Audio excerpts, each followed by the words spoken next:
အားလုံးပဲမင်္ဂလာပါကျွန်တော်နာမည်ကတော့ထက်အောင်မြင့်ဖြစ်ပါတယ်ကျွန်တော်ကဒီ Share of Future Engineering Group မှာ HVAC System Design နဲ့ Clean Room Design အကြောင်းကိုသင်ကြားနေတာပဲဖြစ်ပါတယ်ကျွန်တော်ဒီနေ့ဗီဒီယိုမှာပြောပြသွားမယ့်အကြောင်းအရာကတော့ Chill Water System နဲ့ Heating Water System တွေမှာဒီ pipe sizing ကိုဘယ်လိုလုပ်မလဲဆိုတာကိုပြောပြသွားမှာပဲဖြစ်ပါတယ်ကျွန်တော်ဒီ pipe sizing ကိုပြောခဲ့ပါတော့ကျွန်တော်ဒီ pipe sizing နဲ့ပတ်သက်ပြီးတော့ piping design နဲ့ပတ်သက်ပြီးတော့ပြီးခဲ့တဲ့ရက်တွေကအရှိမဗီဒီယိုနှစ်ပုတ်တင်ထားတာရှိပါတယ်ပထမဗီဒီယိုကတော့ဒီ pipe sizing မလုပ်ခင်မှာဒီကျွန်တော်တို့ mechanical engineer တွေ designer တွေအနေနဲ့လုပ်ထိုက်တဲ့ဒီ procedure လေးတွေဖြစ်ပြီးတော့ဒုတိယဗီဒီယိုကတော့ဒီ pipe sizing နဲ့ပတ်သက်ပြီးတော့ကျွန်တော်တို့သိထားရမယ့် pressure drop rate တွေ velocity တွေ flow rate တွေ pipe size တွေအကြောင်းပဲဖြစ်ပါတယ်အဲ့တော့ကျွန်တော်တို့အဲ့ဒါလေးနဲ့ချိတ်ဆက်ပြီးတော့ဒီဗီဒီယိုကိုကြည့်မယ်ဆိုလို့ရှိရင်ဒါပို့ပြီးတော့နားလည်လွယ်ပါတယ်ဒီဗီဒီယိုမှာကျွန်တော်ကပေါ့နော် air handling unit 6လုံးကိုဥပမာထားပြီးတော့အဲ့ unit တွေအတွက် pipe sizing ကိုဘယ်လိုလုပ်မလဲဆိုတာကိုပြောပြသွားမှာပဲဖြစ်ပါတယ်တော့ကျွန်တော် pipe sizing မတွက်ခင်ဒီ schematic diagram တွေကိုအရင်ရှင်းပြခြင်းပါတယ်။ဒီ schematic diagram ကဒါ chill water source ကနေပြီးတော့เนาะထွက်လာတဲ့ chill water pipe တွေဖြစ်ပြီးတော့သူကဒီ air handling unit 6လုံးကို supply လုပ်ပေးထားပါတယ်။ air handling unit 3လုံးက80 kW စီရှိပြီးတော့ကျန်တဲ့3လုံးကတော့100 kW စီရှိပါတယ်။ဒီ unit တွေကိုကျွန်တော်ဒါ1 2 3 4 5 6ဆိုပြီးတော့ကျွန်တော်ပေးထားပါတယ်။အဲ့တော့ကျွန်တော်ဒီမှာကြည့်လို့ရှိရင်ပေါ့နော် unit 1က128.5 liter per minute flow rate လို့တယ် unit 2က HU number 2က285.9 liter per minute လို့တယ်เนาะနောက်ပြီးတော့ HU number 3က285.9 liter per minute လို့တယ် HU number 4ကလည်း285.9 HU number 5က228.5 liter per minute HU number 6က228.5 liter per minute เนาะအဲ့တော့ကျွန်တော်ဒီမှာ pipe sizing လုပ်တဲ့ခါမှာကျွန်တော်ကဒီမှာပေါ့နော်အဝေးဆုံး issue ကနေစပြီးတော့ကျွန်တော် sizing လုပ်သွားမှာပေါ့နော်အဲ့တော့ဒီမှာ line တစ်ခု section တစ်ခုချင်းဒီတိုင်းမှာရှိတဲ့ flow rate တွေကိုကျွန်တော်ဒီဘက်မှာပေါ့နော်ညာဘက်မှာလည်းကျွန်တော်ဒါပြထားပါတယ်နော်အဲ့တော့ issue number 1ကနေပြီးတော့ဒီ branch ပေါ့နော်ဒီ point A အထိပေါ့နော်1ကနေ point A အထိဒီ section မှာစီးမဲ့ chill water ဒီ section အတွက်လိုအပ်တဲ့ chill water flow rate ကို228.5 liter per minute ပေါ့နော်ကျွန်တော်ဒီဘက်မှာညာဘက်မှာဒါပြထားပါတယ်เนาะ section 1 to A ကဘယ်လောက်လဲဆိုတော့228.5 liter per minute သူ liter per second ပြောင်းရင်60နဲ့စားလိုက်လို့ရှိရင် 3.8 liter per second ဆိုပြီးတော့ရပါတယ်เนาะအဲ့ဒီ section 1ကနေပြီးတော့ section A အထိပေါ့နော် section 1ကနေပြီးဒီ section A အထိကဒါဘယ်လောက်လဲဆိုတော့228.5 liter per minute เนาะအဲ့ပြီးတော့ section 2เนาะ section 2ဆိုတာဒီ HU ကနေပြီးတော့2ကနေဘယ်ထိလဲဆိုတော့ A เนาะဒီ2ကနေ A ဆိုတော့ဒီ section ဒီ section မှာရှိတဲ့ flow rate ကဒါဘယ်လောက်လဲဆိုတော့285.9ကျွန်တော်ညာဘက်မှာ section 2 to A ဆိုတာကို285.9ဆိုပြီးပေးထားတယ်သူက flow rate က4.8 liter per second เนาะအဲ့တော့နောက်တစ်ခုက section A ကနေ B เนาะ section A ကနေပြီးတော့ B မှာကြတော့ဘာဖြစ်တော်လဲဆိုတော့သူ့ရဲ့ flow rate ကပြောင်းသွားပြီဘာဖြစ်လို့လဲဆိုတော့ဒီ section A to B မှာရှိတဲ့ဒီ flow rate ကHU number 1 and number 2ကိုနှစ်ခုစာအတွက်ဖြစ်တယ်เนาะအဲ့ဒါကြောင့်မလို့ section A ကနေ B မှာဆိုလို့ရှိရင် HU 1 and 2နှလုံးစာပေါင်းခြင်း flow rate ဖြစ်တယ်အဲ့ဒါကြောင့်မလို့ section A ကနေ B မှာဆိုလို့ရှိရင်ဘာဖြစ်လဲဆိုတော့သူ့ရဲ့ flow rate ကဒီမှာ section A to B မှာ514.2 liter per minute เนาะသူ့ကို liter per second နဲ့ပြရင် 8.57 liter per second ဆိုပြီးတော့ပြထားပါတယ်เนาะအဲ့ဒါပြီးတော့ section 3ကနေပြီးတော့ section B အထိပေါ့เนาะဘယ်နေရာလဲဆိုတော့ section 3ကနေပြီးတော့ B အထိလမ်းကြောင်းကဒါပေါ့နော်ဒီနေရာမှာနော်ဒီ section နော်ဒီ section အဲ့တော့ဒီ section က HU ရဲ့ flow rate တိုင်း285.9 liter per minute ဖြစ်ရမှာပေါ့နော်အဲ့တော့ section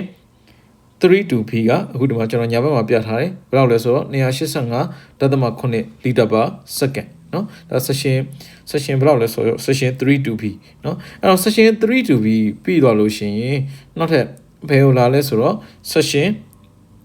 ဟောနော်ဒီ section ဥစ္စာပေါ့ section B ကနေပြီးတော့ဘယ်အထိလဲဆို section B ကနေ C အထိเนาะ section B ကနေ C အထိအဲ section B ကနေ C အထိကအဲ့ဒီအပိုင်းကဒီအပိုင်းပေါ့เนาะ section B ကနေပြီးတော့ C အထိကဒါပဲဘယ်လောက်လဲဆိုတော့ air handling unit သုံးလုံးစာဖြစ်တယ်1 2 3သုံးခုပေါင်းကို supply ပေးရမှာပေါ့เนาะအဲ့တော့ဒီမှာဆိုလို့ရှိရင်ဒီ section B to C က HU သုံးလုံးစာဖြစ်တဲ့အတွက်ကြောင့်မလို့သူ့ရဲ့ flow rate က HU အတွက်သုံးလုံးပေါင်းခြင်းပေါ့နော်228.5 285.9 285.9ပေါ့နော်ဒီသုံးခုပေါင်းခြင်းဖြစ်တဲ့800 liter per minute ဖြစ်ရမယ်เนาะအဲ့တော့သူ့ liter per second ပြောင်းရင်60နဲ့စားလိုက်တဲ့အခါမှာ73.3 3 liter per second ဆိုပြီးတော့ရပါတယ်เนาะအဲ့တော့ဒါပြီးတော့ဘယ် section ကိုသွားမလဲဆိုတော့ section 6 to e เนาะ section 6 to e ဆိုတာက issue number 6ကနေဒီ section number e အထိပေါ့เนาะဒီအပိုင်းပေါ့เนาะ6 to e ဆိုဒီ section အဲ့တော့ဒီ section မှာဒီ issue number 6ကို supply ပေးတာဖြစ်တော့ supply and return ပေါ့နော် supply က228.5လို့ရင် return က228.5ပေါ့နော်အဲ့တော့ section 6 to e ဒီဘယ်လောက်လဲဆိုတော့228.5 liter per minute သူ့ liter per second နဲ့ပြရင်60နဲ့စားလိုက်တော့ 3.8 liter per second ဆိုပြီးရပါတယ်နော်နောက်ပြီးတော့ section ဘာလဲဆိုတော့5 to ဒီက section 5 to e ပေါ့နော် section 5 to e နော်ဒီနေရာမှာကျွန်တော် error တက်သွားတယ်နော် sorry ပါဒီမှာ section 5 to ဒီမှာ section e ပေါ့နော် section 5 to e မှာကဘယ်နေရာလဲဆိုတော့ဒီနေရာနော် section 5 to e မှာကဒါဘယ်လောက်လဲဆိုတော့228.5အဲ့တော့သူ့ liter per second ပြောင်းရင် 3.8 liter per second နော်အဲ့ဒါပြီးတော့ section 5 to e ပြီးတော့နောက်တစ်ခုကဘာလဲဆိုတော့ section e ကနေပြီးတော့ section d အထိပေါ့နော် section e ကနေ section d အထိဆိုတော့ဘယ်ပိုင်းလဲဆိုတော့ဒီအပိုင်းနော်ဒီအပိုင်း section e to d ကဒီအပိုင်းအဲ့ဒီအပိုင်းမှာကျတော့ air handling unit နှလုံးကို supply ပေးရမှာဖြစ်တဲ့အတွက်ကြောင့်မလို့ flow rate နှစ်ခုစားပေါ့နော် HU5 နဲ့ HU6 ရဲ့ဒီ flow rate ကိုပေါင်းထားမှာပေါ့နော်တစ်ခု228.5ဆိုတော့နှစ်ခုပေါင်းက459 liter per minute နော် section e to d မှာသူ့ကိုဒါကျွန်တော်တို့ liter per second နဲ့ပြောင်းရင်60နဲ့စားလိုက်ရင် 7.6 liter per second ဆိုပြီးတော့ရပါမယ်နော်အဲ့ဒါပြီးတော့ section 4 to d နော် section 4 to section d ပေါ့နော်ဘယ်အပိုင်းလဲဆိုတော့ဒီအပိုင်းနော် section 4 to d မှာဒီ issue number 4က285.9ဆိုတော့ဒီ section 4 to d ကလည်း285.9 liter per minute ပဲပြရပါမယ်နော်အဲ့တော့ဒီ section 4 to d က285.9 liter per minute ပေါ့နော်အဲ့တော့ဒီမှာကျွန်တော်ပြထားပါတယ် section 4 to d က285.9 liter per minute 4.8 liter per second နော်အဲ့ဒါပြီးတော့နောက်တစ်ခုကဘယ်နေရာလဲဆိုတော့ section d ကနေပြီးတော့ c ပေါ့နော်ဒီအပိုင်းအဲ့တော့ section d ကနေ c မှာဆိုရင်အဲ့ဒီအပိုင်းက air handling unit 456ဆိုတော့ unit 3ခုကိုပေးရမှာဖြစ်တဲ့အတွက်ကြောင့်မလို့သူ့နေရာမှာရှိတဲ့ flow rate ကဒီ unit 3ခုစာ flow rate ဖြစ်တယ်အဲ့ဒါကြောင့်မလို့ unit 3ခုရဲ့ flow rate တွေကိုပေါင်းလိုက်မယ်ဆိုရင် section d to c အတွက်ကဘယ်လောက်ရလဲဆိုတော့943 liter per minute flow rate ကိုဒါ liter per second ပြောင်းရင်60နဲ့ဆက်လိုက်ရင်12.4 liter per second ဆိုပြီးတော့ရပါတယ်เนาะအဲ့တော့ဒါဒီသူ့ရဲ့ section လေးပေါ့เนาะသူကဒီဥစ္စာပေါ့ဒီ branch တွေမှာရှိတဲ့ branch နဲ့ဒီ main branch main byte တွေမှာရှိတဲ့ဒီဥစ္စာတွေပေါ့နော် flow rate တွေပေါ့အဲ့ဒါပြီးတော့နောက်ဆုံး section ကဘာလဲဆိုတော့ d နဲ့ c ကိုနှစ်ခုပေါင်းလိုက်တဲ့ဟာကဒီ main byte ပေါ့နော်ဘယ်နေရာလဲဆိုတော့သူကဒီအပိုင်းပေါ့နော်ဒီအပိုင်းကဒီဘက် HU456 ကိုသွားတဲ့ line နဲ့ HU123 ကိုသွားတဲ့ line နှစ်ခု flow rate နှစ်ခုစာပေါင်းအောင်ပါပေါ့နော်အားကြောင့်မလို့ကျွန်တော်ဒီမှာဗာရေးပေးထားလဲဆိုတော့ section C ကနေပြီးတော့ main source chill water source ကိုဘယ်လောက်လဲဆိုတော့1543 liter per minute ကျွန်တော်တို့ liter per second ပြောင်းမယ်ဆိုရင်200နောက်ဥစ္စာပေါ့နော် 25.7 liter per second ဆိုပြီးတော့ရပါတယ်အဲ့တော့ဒါကတော့ဘာလဲဆိုတော့ဒီ flow rate တွေကိုကျွန်တော်ရှင်းပြထားတာပေါ့နော်ဒီ flow rate တွေကိုဘယ်လိုဟိုတွက်လဲဆိုတာကိုဒါရှင်းပြထားတာပဲဖြစ်ပါတယ်အဲ့တော့ကျွန်တော်အရှိဗီဒီယိုတွေမှာပြောခဲ့သလိုပဲဒီ flow rate တွေကျွန်တော်ဘယ်ရရတယ်လဲဆိုတော့ air handling unit တွေရဲ့ဒီ data sheet ကနေပြီးတော့ကျွန်တော်ရှာဖွေလို့ရပါတယ် calling quite section မှာဒီ flow rate တွေကိုဖော်ပြထားပါတယ်အဲ့တော့ကျွန်တော်ပေါ့နော်ဒီမှာ pipe sizing ကိုဘယ်ကနေစလုပ်မလဲဆိုတော့ section 1ကနေပြီးတော့ section A ကိုစပြီးတော့လုပ်မှာပေါ့နော်ဘယ်အပိုင်းလဲဆိုတော့ section 1 to A ဆိုတော့သူကဒီအပိုင်းပေါ့နော်ဒီအပိုင်းလေးကိုကျွန်တော်စပြီးတော့ဒါ pipe sizing လုပ်မယ်ပေါ့နော် section 1 to A ကိုဒါကျွန်တော် pipe sizing စလုပ်မယ်နော်ဘယ်အပိုင်းလဲဆိုတော့ဒီအပိုင်းနော်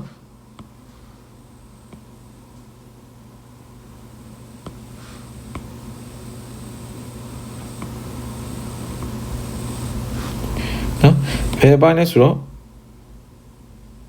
ဒီဘိုင်းပေါ့နော်အဲ့ဒီဘိုင်းကိုကျွန်တော် pipe sizing စလုပ်မယ်အဲ့တော့ကျွန်တော် pipe sizing လုပ်တော့မယ်ဆိုတော့ section 1 to A ရဲ့ flow rate ကဘယ်လောက်လဲဆိုတော့ဒီမှာပြထားတယ်ပေါ့နော်ဒီ issue number 1ကိုပြရမယ် flow rate က228.5เนาะအဲ့တော့ကျွန်တော်ဒီမှာဖော်ပြထားတယ်ပေါ့နော် section 1 to A က228.5 liter per minute 3.8 liter per second အဲ့တော့ကျွန်တော်ကအဲ့ဒီ3.8 liter per second ကိုကျွန်တော်ဒီ friction loss chart မှာပေါ့နော်ကျွန်တော် vertical line ဆွဲလိုက်ရင်ဒီမှာပြထားတာဘယ်ဟာလဲဆိုတော့ဒီမှာเนาะဒီအနီရောင် line လေးကဒါ vertical line เนาะဒါ flow rate ကိုစားပြုထားပါเนาะအဲ့တော့ဒီမှာအစိမ်းရောင် horizontal line နှစ်ခုရှိပါတယ်အဲ့ဒီအစိမ်းရောင် horizontal line နှစ်ခုတော့ကျွန်တော်ဟောเนาะဒီမှာ pressure drop range ကိုပြထားပါပေါ့เนาะ100 to ဒီ400 pascal per meter ပေါ့เนาะ ဒီ maximum 400 pascal per meter ပေါ့အဲ့တော့ကျွန်တော်တို့ကဒီမှာကြည့်မယ်ဆိုလို့ရှိရင်ဟောနော်ကျွန်တော်ရဲ့ဒီ flow rate line ကဖြတ်သွားတဲ့အချိန်မှာဒါဘာလဲဆိုတော့ pipe ပေါ့နော် pipe size ဘယ်နှခုကိုဖြတ်သွားလဲဆိုတော့40 mm 50 mm 65 mm 80 mm ကိုဖြတ်သွားပါတယ်เนาะအဲ့တော့ဒါကျွန်တော်ဒီမှာ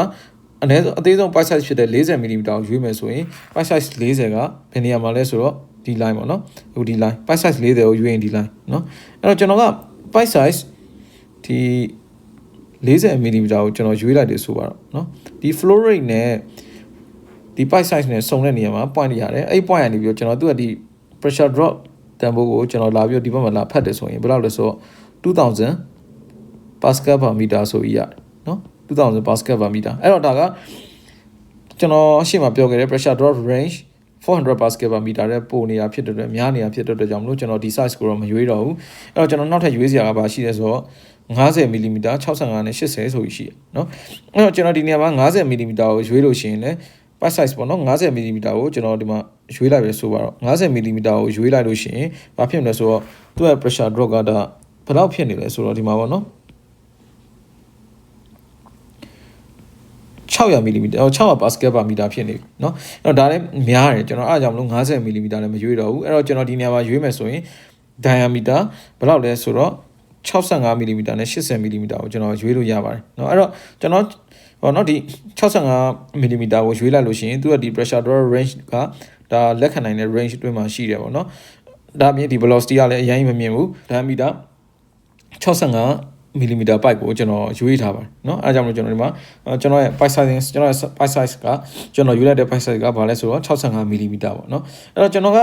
ဟုတ်ပြီဒါဆိုလို့ရှိရင်ပေါ့เนาะဒီမှာဒီ65 mm pipe ပေါ့เนาะ flow rate 3.8 liter per second မှာရှိတဲ့ဒီရိုးစာပေါ့เนาะဘာဆိုဒီ fluid ရဲ့ velocity ပေါ့နော်ဒီ chilled water ရဲ့ velocity ကိုကျွန်တော်သိရင်လည်းဆိုလို့ရှိရင်ကျွန်တော်အရှိမပြောခဲ့တဲ့ pipe flow wizard ဆိုတဲ့ဒီ application ရှိပါတယ်เนาะအဲ့တော့ဒီ pipe flow wizard application ကိုဝင်လိုက်ရင်သူ့မှာဘာရှိလဲဆိုတော့ပေါ့နော်ကျွန်တော်တို့ဒီမှာပြထားသလိုပဲ pressure drop တွက်လို့ရတယ် flow rate တွက်လို့ရတယ် diameter ကိုရှာလို့ရတယ် pipe length ကိုရှာလို့ရပါတယ်เนาะအဲ့တော့ကျွန်တော်ကဒီနေရာမှာပေါ့နော်ဒီကတော့ကိုက pressure ကိုတွက်ချင်တယ် pressure ကိုရှာလို့ရပါပေါ့နော်အဲ့တော့ကျွန်တော်ဒီမှာ pressure ကိုရှာတဲ့ section မှာပဲကျွန်တော်ပေါ့နော်ထည့်ထားတယ်နော် pressure ကိုရှာတဲ့ section ကိုတော့ကျွန်တော်တုံးထားတယ်အဲ့တော့ဘယ်လိုပဲဖြစ်ပေါ့နော်ကျွန်တော်ဒီမှာကျွန်တော်ရဲ့ selected pipe diameter ကိုကျွန်တော်65 mm ထည့်လိုက်မယ်နော်ပြီးတော့နောက်ပြီးတော့ဒီမှာသူကပေါ့နော်ကျွန်တော်ဒီ material ဘာညာကျွန်တော်ရွေးမယ်ရွေးပြီးသွားလို့ရှိရင်ဒီမှာ pipe length ကိုကျွန်တော်ဒီမှာ pascal per meter လို့ပြောထားတဲ့အတွက်ကြောင့်မလို့ကျွန်တော် per meter ဆိုတဲ့အတွက်ကြောင့်မလို့ pipe length ကိုကျွန်တော်1 meter လို့ထည့်မယ်เนาะ elevation change ဘာညာတော့ကျွန်တော်ဒီမှာ0ပဲထားမယ်เนาะအဲ့ပြီးတော့ရင် flow ကိုဒီမှာ unit selection လုပ်လို့ရတယ်เนาะ flow unit selection လုပ်မယ်ပြီးလို့ရှိရင်ကျွန်တော်တို့တွက်ခဲ့တဲ့ 3.8 liter per second ကိုဒီမှာထည့်မယ်เนาะအဲ့ထည့်ပြီးတော့လို့ရှိရင်ဒီမှာပေါ့နော် water temperature ဘာညာအကုန်လုံးဒီမှာ selection လုပ်လို့ရပါတယ် unit ကအစ metric နဲ့ imperial ဆိုရွေးလို့ရတယ်အဲ့ပြီးတော့ရင်ကျွန်တော် calculate pressure drop ဆိုတာကိုထွက်လိုက်တာထည့်လိုက်တာ ਨੇ သူကပါနော်ဒီ software ကကျွန်တော်တို့ဒီ pipe မှာ65 mm မှာဖြစ်တဲ့ pressure drop တန်ဖိုးကိုလည်းထုတ်ပေးတယ်ဒါအပြင် fluid velocity ကိုလည်းထုတ်ပေးတယ်အခုဒီမှာပေါ့နော် 1.45 meter per second ဆိုပြီးသိတယ်နောက် friction factor နောက် Reynolds number flow type ဒီ turbulent flow စသဖြင့်ပေါ့နော်ဒီ information တွေအကုန်လုံးကိုထုတ်ပေးပါတယ်အဲ့တော့ဒီ software ကအရင်ကအသုံးဝင်တယ်ပေါ့နော်ဒါ Windows computer တွေမှာသုံးလို့ရပါတယ်တကယ်လို့ဒီဟာကိုလိုချင်လို့ရှိရင်ကျွန်တော်ရဲ့ဒီ post အောက်မှာ comment လေးပေးခဲ့ပါတော့ဒါမှမဟုတ်လို့ရှိရင်ကျွန်တော်ဆက်သွယ်လို့ရပါတယ်အဲ့ဒီကနေပြီးတော့ကျွန်တော်ဒီ software ကိုပြန်ပြီးတော့ကျွန်တော် share ပေးမယ်ပေါ့နော် email နဲ့ဖြစ်နိုင်တော့ post အောင်မှာ comment လေးမှတ်ခဲ့ပေးပေါ့နော်ကိုယ့်ရဲ့ email ပါညာပေးခဲ့ရင်ကျွန်တော်အဲ့ဒီကနေ sharing လုပ်ပေးလို့ရပါတယ်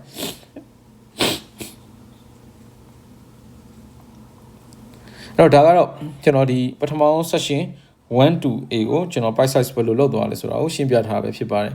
နောက်ထပ်ဆက်ပြီးတော့ကျွန်တော်ဒီမှာပေါ့နော် session 2ကနေပြီးတော့ဒီ A အထိ line ကိုတွက်ပြသွားမှာပဲဖြစ်ပါတယ်အဲ့တော့ session 2ဆိုတာဒါ AHU2 ပေါ့နော် AHU2 ကိုဒါ supply ပေးရမယ် chill water flow rate က285.9 liter per minute เนาะအဲ့တော့ 4.8 liter per second ပေါ့เนาะဒါ session 2 to A မှာရှိမယ် flow rate အဲ့တော့ကျွန်တော်ကဒီ 4.8 liter per minute ကိုပေါ့เนาะ 4.8 liter per second ကိုကျွန်တော်ကဘာလုပ်မလဲဆိုတော့ကျွန်တော်ဒီမှာ line လေးဆွဲလိုက်เนาะအဲ့တော့ကျွန်တော်ဒီမှာ line လေးဆွဲထားတာဒီမှာကြည့်တယ်ဒီအနီရောင် line လေးပေါ့เนาะအဲ့တော့အဲ့ဒီအနီရောင် line ကအခုဒီမှာဖြတ်သွားတဲ့နေရာတွေကိုကြည့်လိုက်ရင်ဒီ pipe size တွေပေါ့เนาะဘယ် pipe size 3ခုကိုဖြတ်သွားလဲဆိုတော့အခုဒီမှာကြည့်ရင် diameter 50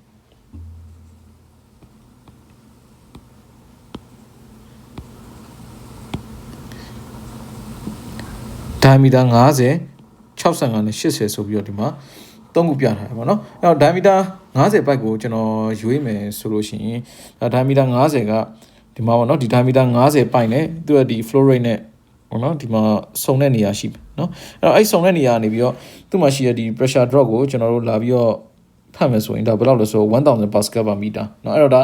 ကျွန်တော်တို့400 pascal per meter ထဲများနေတော့ကျွန်တော်ဒါလိုပဲဖြစ်ဖြစ်50 mm pipe ကိုကျွန်တော်မရွေးတော့ဘူးအဲ့တော့ကျွန်တော်ဒီမှာ65ကိုလာကြည့်မယ်65 mm pipe ကိုလာကြည့်တဲ့အခါမှာ तू ကဒီဥစ္စာပေါ့နော် तू ကဒီစုံတဲ့ point က400 pascal per meter ပုံမှာပေါ့နော် exactly ဖြစ်နေအဲ့တော့ဒါကဥစ္စာပေါ့နော်ဥစ္စာ almost on the margin ဖြစ်နေပြီအဲ့တော့ကျွန်တော်ဒီအောင်လည်းမရွေးတော့ဘူးအဲ့တော့ကျွန်တော်ဘာပဲရွေးမလဲဆိုတော့ဒီ section အတွက်ပေါ့နော် section 2 to A အတွက်ကိုကျွန်တော် pipe size diameter 80 mm ကိုကျွန်တော်ရွေးမှာပေါ့နော်အဲ့ဒါကြောင့်မလို့ကျွန်တော်ဒီမှာပြထားပါတယ်နော် selected pipe size က diameter 80 mm ဖြစ်ပါတယ်နော်အဲ့တော့ကျွန်တော်ခုနကအရှိဘက်မှာပြထားခဲ့တာကဘာလဲဆိုတော့ဒါ section 1 to A မှာက65 mm နော် section 2 to A မှာကတော့ဒါဘယ်လောက်လဲဆိုတော့80 mm pipe ပေါ့နော်ဒါပြီးတော့နောက်ထပ်ကျွန်တော် section ဘယ်အောင်သွားတော့ဆက်တော့မလဲဆိုတော့ section A ကနေပြီးတော့ section B ကိုကျွန်တော်ဆက်ပြီးတော့တွက်ပါမယ်เนาะဘယ်နေရာလဲဆိုတော့ section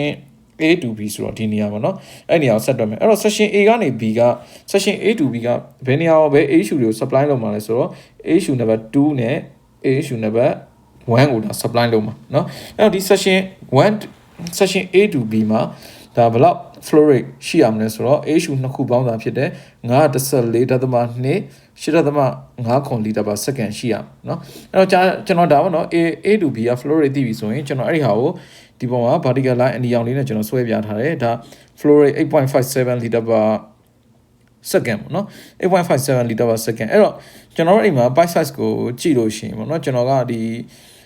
ဟုတ်စားပါเนาะကျွန်တော်ဒီမှာဆိုလို့ရှိရင်ကျွန်တော်ဘယ် pipe size ကိုရွေးထားလဲဆိုတော့တကယ်လို့ကျွန်တော်65ကိုရွေးရင် pipe size ကဒါ under size ဖြစ်နေမယ်เนาะ pipe size under size ဖြစ်နေမယ် pressure drop များတယ်အဲ့တော့ကျွန်တော်တကယ်လို့80ကိုရွေးလို့ရှိရင်ဒါဘာဖြစ်လဲဆိုတော့ तू ကကွက်တီပေါ့เนาะဒီအဲ့တော့ကျွန်တော်80ကိုရွေးလို့ရှိရင်ဒါက तू ကဟိုစားပေါ့เนาะ pressure drop က400 pascal နီးပါးဖြစ်နေပြီကျွန်တော်အားကြောင့်လို့80ကိုမရွေးတော့ဘူးအဲ့တော့ကျွန်တော်ဘာကိုရွေးမလဲဆိုတော့ဒီမှာ diameter 100 mm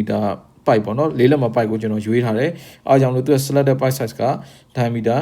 100 mm ပေါ့เนาะအဲ့တော့အဲ့ဒါကိုအဖြစ်မှန်ဒီ तू ကဒီ velocity ကိုသိချင်ရင်ကျွန်တော်အရှိမရှင်းပြခဲ့သလိုပဲဒီ pipe flow wizard application ပေါ့เนาะဒီညာဘက်မှာကျွန်တော် तू ရဲ့ screenshot ကိုရိုက်ပြထားတယ်เนาะဒီ application ကိုသုံးပြီးတော့အားလုံးခုပါကိုအဆင်ပြေသလိုစစ်ကြည့်လို့ရပါတယ်เนาะအဲ့တော့ information တွေကတော့ကျွန်တော်ဒီမှာတစ်ခေါက်ပြန်ပြောပြမယ်ဘယ်နေရာမှာထည့်မလဲဆိုတော့ပေါ့เนาะဒီ information တွေကိုဘယ်နေရာမှာထည့်မလဲဆိုတော့ကျွန်တော်ဒီမှာပေါ့နော်ကိုကတကယ်လို့ pressure drop ချင် pressure drop တွက်ချင်ဒီအောင်နှိမ့်မယ်เนาะတကယ်လို့ flow တွက်ချင်လည်းရတယ် diameter တွက်ချင်လည်းရတယ် pipe length ကိုတွက်ချင်လည်းရတယ်เนาะအဲ့တော့ကျွန်တော်အဲ့ဒီပုံမှာမူတည်ပြီးတော့ဒီမှာလိုအပ်တဲ့ information တွေပေါ့နော်ကျွန်တော်ဒီ material ရွေးလိုက်တာနဲ့ roughness တွေထွက်လာမယ်ကို selected pipe diameter ထည့်မယ်เนาะ pipe length ကတော့ကျွန်တော်တို့ဒီမှာ pascal per meter ဆိုတဲ့အတွက်ကြောင့်လို့1 meter ပဲထားမယ်เนาะအဲ့ပြီးတော့ဒီမှာ flow rate ကို liter per second နဲ့ selection လုပ်လို့ရတယ် temperature selection လုပ်လို့ရတယ်เนาะအဲ့ပြီးတော့ရင် calculate pressure drop လို့နှိပ်လိုက်တာ ਨੇ ဘာဖြစ်မလဲဆိုတော့ဗောနော်သူကဒီမှာဖြည့်တွေတခါတန်းပြီးတော့ထုတ်ပေးပါလိမ့်မယ်เนาะဒါက section A to B ပေါ့เนาะ section A to B ပြီးတော့နောက်ထပ်ကျွန်တော်ဘယ်နေရာကိုဆက်တွယ်မလဲဆိုတော့ section 3ကနေပြီးတော့ဗောနော် B ကိုဆက်တွယ်မယ်သူကဒါ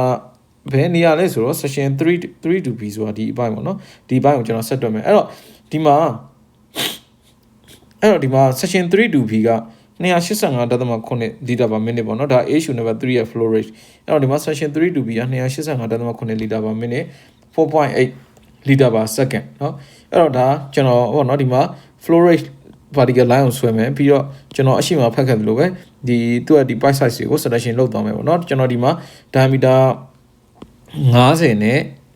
ဒီဥစ္စာပေါ့နော်65တော့ကျွန်တော်ဘယ်လိုမှ selection လုပ်မှာမဟုတ်ဘူးအဲ့တော့ကျွန်တော်ဒီမှာ pipe size ဘယ်လောက်ကိုကျွန်တော်ရွေးမလဲဆိုတော့တကယ်ကတော့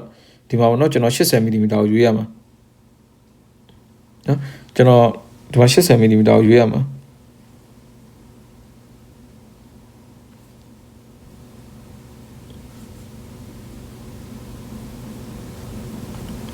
ဟုတ်တယ်နော်အဲ့တော့ကျွန်တော်ဒီမှာ diameter 80 mmကိုရွေးရမှာအဲ့တော့ကျွန်တော်ဒီမှာ sorry မှားဖြေထားတကယ်ဒီကောင်ကဒါဘယ်လောက်လဲဆိုတော့ဒီမှာပေါ့နော်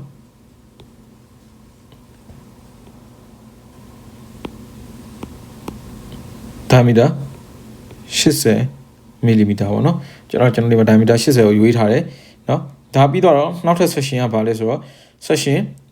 B2C เนาะ session B2C ကဒါပဲအပိုင်းနဲ့ဆိုတော့ဒီ session လေးเนาะအဲ့ဒီ session မှာကြတော့ AHU 1 2 3 3ခုကိုပေးရမှာဖြစ်တဲ့အတွက်ကြောင့်မလို့1 2 3ရဲ့ total flow rate ကဒါဘယ်လောက်လဲဆိုတော့800 liter per minute 73.3 liter per second เนาะအဲ့တော့ကျွန်တော်အဲ့ flow rate အဲ့ဟာကိုကျွန်တော်ဒီမှာ friction loss ချက်မှာ vertical line ကျွန်တော်ဆွဲလိုက်မယ်เนาะအဲ့ဒါကျွန်တော် vertical line ဆွဲလိုက်လို့ရှိရင်ကျွန်တော်ဒီမှာ spice selection လုပ်လို့ရပြီเนาะအဲ့တော့ကျွန်တော်ဒီမှာဒီဥစ္စာပေါ့နော်65ကိုကျွန်တော်မရွေးဘူး80ကိုလည်းမရွေးဘူး under size ဖြစ်နေလို့ pressure drop အရင်များရတယ်ပေါ့နော်အဲ့တော့ကျွန်တော်ဒီမှာဘာရွေးမလဲဆိုတော့ကျွန်တော် diameter 100 mm ကိုကျွန်တော်ရွေးထားပါတယ်เนาะအဲ့တော့ဒါဒီမှာကျွန်တော်100 mm ကိုရွေးထားတဲ့အကြောင်းပြတာပေါ့နော်အဲ့တော့ဒီမှာ B2C ကဘယ်လောက်လဲဆိုတော့ diameter 100 mm เนาะအဲ့တော့ကျွန်တော်တို့ကပေါ့နော်ဒီ flow rate တွေကိုဒီနီးလန့်နဲ့တဖြည်းဖြည်းနဲ့ပေါင်းသွားတာပေါ့အဲ့တော့ကျွန်တော်ဒီမှာ B2C ကိုသိပြီဆိုရင်နောက်ထပ်ကျွန်တော် session ဘယ်ဟာကိုဆက်တွယ်မလဲဆိုတော့ကျွန်တော်ကပေါ့နော်ဒီမှာ session 6ကနေပြီးတော့ကျွန်တော် E ကိုတွက်မယ်เนาะခုနကကျွန်တော်အရှိမရှင်းပြခဲ့သလိုပဲဆက်တွက်မယ်เนาะပြီးရင်ကျွန်တော်ဒီမှာ pipe size တွေရမယ်ဒါပြီးတော့ session 5 to E ကိုကျွန်တော်တွက်မယ်เนาะ session 5 to E ကဒီမှာပေါ့เนาะဘယ်နေရာလဲဆိုတော့ဒီ session လေးပေါ့เนาะဒီ5 to E ကိုတွက်မယ်เนาะကျွန်တော်ဒီမှာ6 to E လည်းပြီးပြီဒီအောက်က